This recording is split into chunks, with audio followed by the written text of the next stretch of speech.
I suppose now it's changed in what it would have when I was younger, but yeah, certainly look to think about who I'm going to be playing against, what bowlers likely to face. But ultimately, at the end of the day, is just trying to think of how I play and the best way that suits me. I've a certain style of playing, and I'm comfortable playing that way regardless of the situation. So I just look to try and implement my game plan and just try and keep it as simple as possible.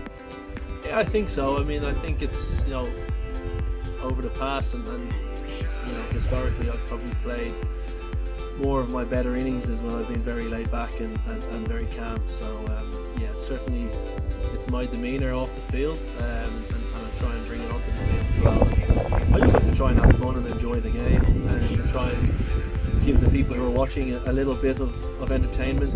Hopefully the longer I can bat, the longer that entertainment lasts. So that's just, I just try and play with a smile on my face and try and entertain people who've come to watch.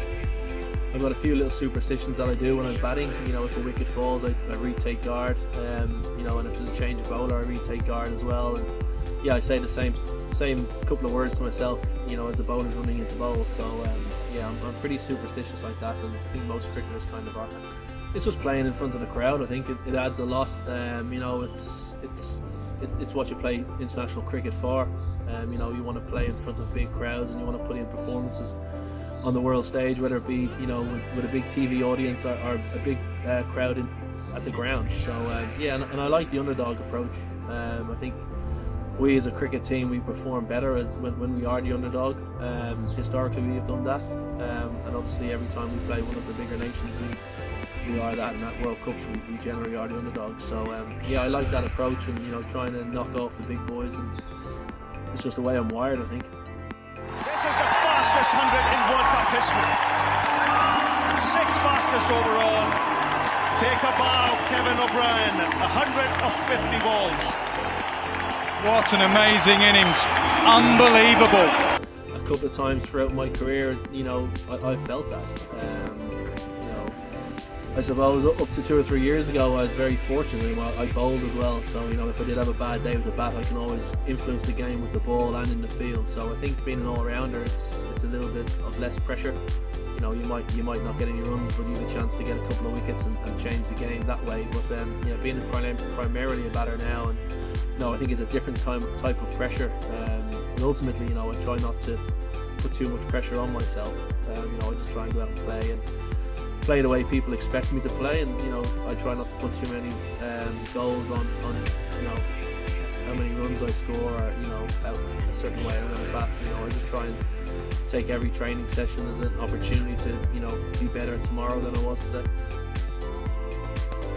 I think I've been lucky with injuries first and foremost.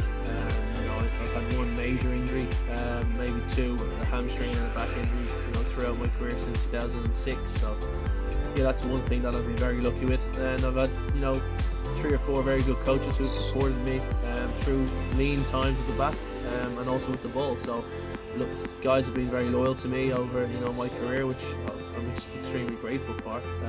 They've given me the confidence to believe in my own ability and to back the way I want to play the game and the way I think cricket should be played. I'm a big believer in visualization of times you've been successful. So I've got videos at home on my phone, and I'll ask our video analyst to send me through stuff, or I'll just YouTube anytime I've been successful with the bat and ball, just to try and reinforce the positive vibes, and just try and tell yourself and remind yourself that you're a good player and you deserve to be playing at the high level. And just because you have a few low scores doesn't mean you all of a sudden become a poor player overnight. Probably just take it all in. It's gone very fast. 2006 I made my debut, and it's now 2021, so it's a long 15 or 16 years. But it's gone very fast. But certainly enjoy every moment. Try and enjoy the tour life as much as you can. Although it's difficult when you're away from home, from friends and family. But it's just to enjoy every moment. It's not every day people get to pull on their national team's jersey. So just enjoy it and play as if it's going to be your last game every time.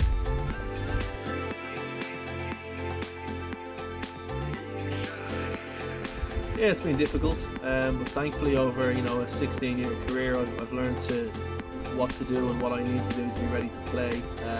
You know, and I suppose with the experience I have, that's a bonus. But yeah, it has been a trying time for everyone.